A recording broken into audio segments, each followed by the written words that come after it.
Hi guys, this is Melvin once again and welcome back to my YouTube channel.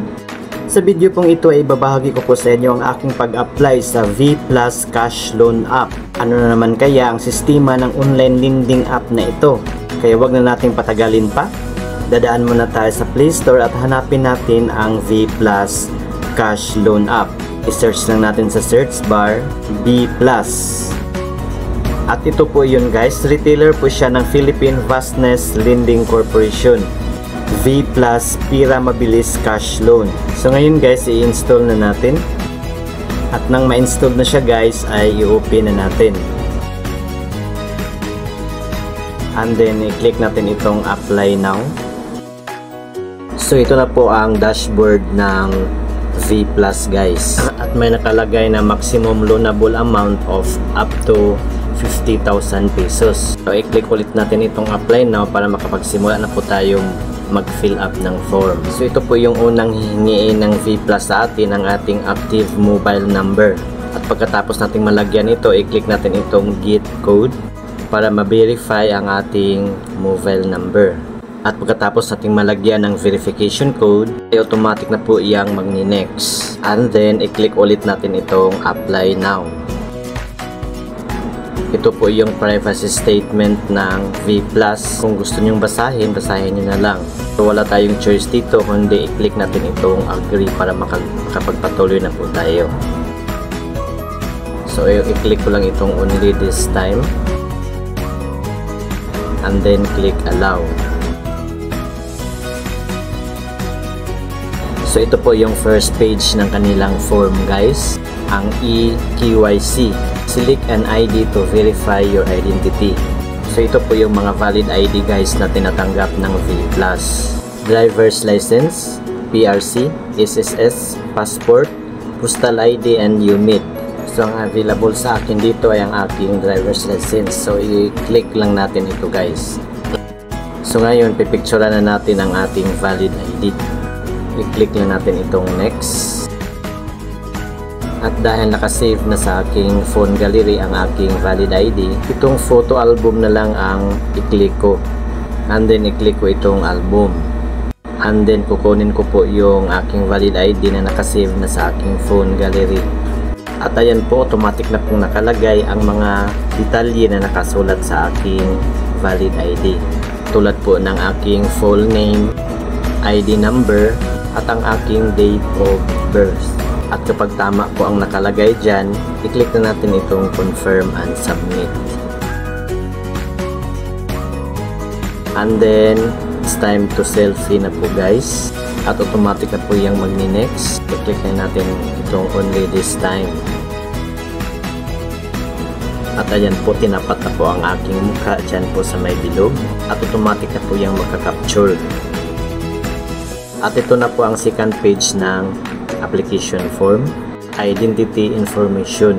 Hihingiin ng V+ ang ating education, kung anong natapos natin, marital state, number of credit cards, kung ilan pong credit cards meron tayo, ang ating email, ating kasarian, at ang ating residential address. At kailangang i-detalye ang ating address. Gusto rin nilang malaman kung anong purpose ng ating loan. Hihingiin din nila ang ating alternate mobile number. Actually guys, optional lang po ito. Pwede nating lagyan, pwedeng hindi. Pero sa akin nilagyan ko. Hihingiin din nila ang ating Facebook account. Optional lang din pero nilagyan ko din ito. At Viber account, optional lang din. At pagkatapos ko ng final upan ito, pinindot ko na itong save. At dito sa next page guys, ay hihingiin nila ang ating work information. Tulad po ng pangalan ng ating pinagtatrabahoan, kung anong address, at kailangan pang i-detalye natin ang address, phone number ng ating pinagtatrabahoan, kung ano ang ating profession, may work experience pa guys, kung ilang taon na po tayong nanilbihan sa ating pinagtatrabahoan. Gusto rin nilang malaman ang ating monthly salary at ang ating payday. At dito sa profession guys, pwede po ditong makapag-apply ang mga OFW kasi may OFW dito sa selection. At dito sa next page guys, ay hingin din nila ang ating mga emergency contacts. Kung sakaling hindi nila tayo makukontak, ay ito ang kukontakin nila. At 5 po ang kailangan nilang emergency contacts guys. At kailangan isa sa mga ito ay ang ating parent, spouse o ang ating asawa kung meron, ating mga anak, sibling, friend, colleague, or other. Yan din po ang ilalagay natin sa pangalawang emergency contact, pangatlo, pangapat at hanggang panglima. At ang mga contact info na ilagay natin dito guys ay kailangan nakasave na po sa ating mga phone contacts. Dahil ito na po ang pipindutin natin para makuha natin ang kanilang contact info. At pagkatapos nating ma-fill upan yan, i-click na natin itong save. At dito sa last page guys ay kukunin na nila ang ating withdrawal info kung saan natin gustong ita-transfer ang pira na niloan natin dito kung sakaling ma-approve ang ating application. At may dalawa po tayong pagpipilian, itong e-wallet or sa ating bank account. Dito sa e-wallet guys, ang mga e-wallet na pwede nating pag-transferan ng ating niloan dito ay pwedeng sa Coins, GCash, GrabPay at PayMaya or Maya. Halimbawa, ang pinili ko dito ay GCash. I-click lang natin yan at i-click natin itong done. And then, ilagay natin dito ang ating first name, ang ating middle name, at last name na naka-registered sa ating GCash account. And then, dito sa baba, ilagay natin ang ating e-wallet account or ang ating GCash number. At pangalawang beses natin yan isulat guys. And then, i-click natin itong submit.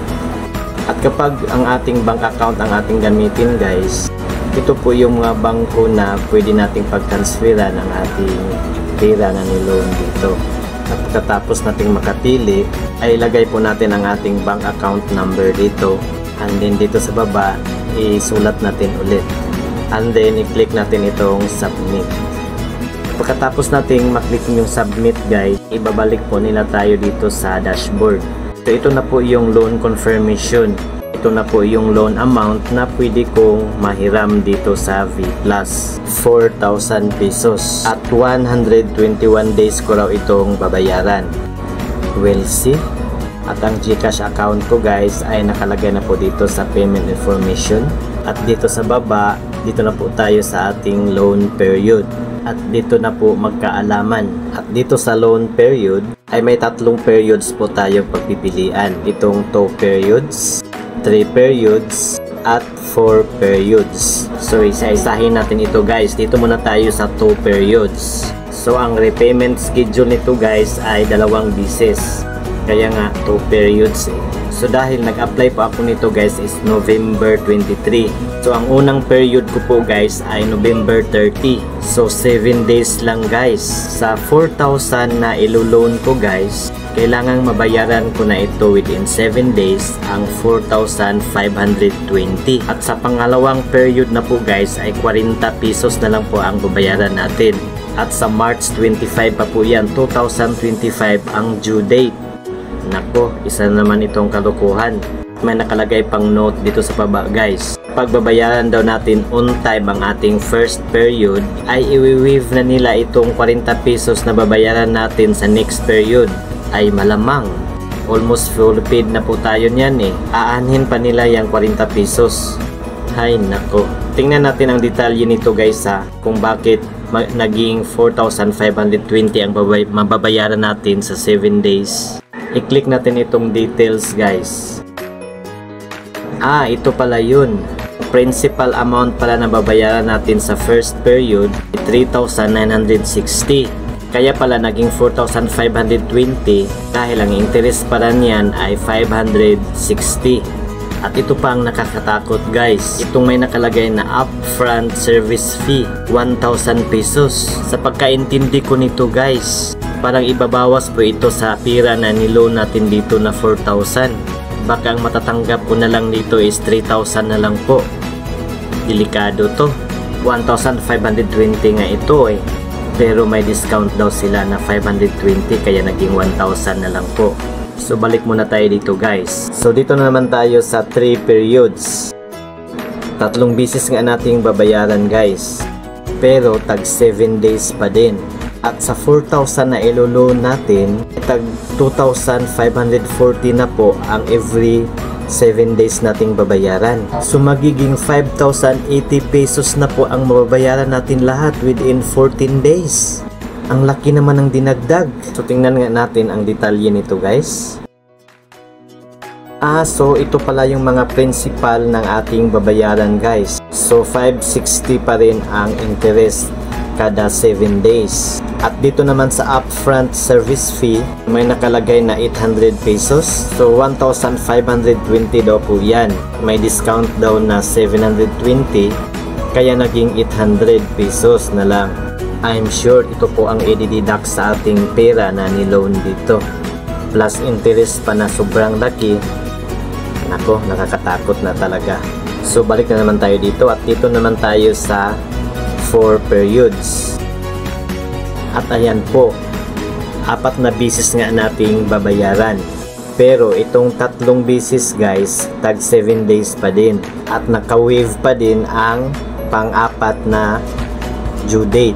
Itong 45 pesos na lang. So kung ito total natin itong 2,115 pesos guys, times 3 is equal to 6,345 pesos. Tas ang niloan natin is 4,000 pesos. 2,345 po ang tubo guys. Tapos 21 days lang natin yan babayaran. Nako, nasaan ang hustisya dito? Tingnan natin ang mga detalye nito guys ha. So ito na po ang mga principal at interest sa ating niloan guys. At dito sa baba may upfront service fee pa, 900 pesos. Nako, hindi ko itutuloy ito guys. Isang pandadaya na naman ito. At I'm sure mga haras naman ito kapag mag-overdue tayo. Sobrang laki pa ng interest nila. Nangaharas at nagbabanta pa kapag late payment tayo.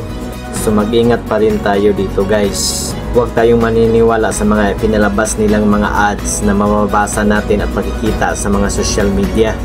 So that's all for today guys. Please like and share this video.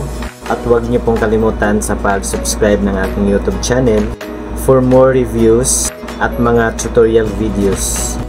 Maraming salamat sa panonood. See you again sa next kong mga reviews, mga tutorial videos. Advance Merry Christmas po sa lahat. God bless us all. Goodbye.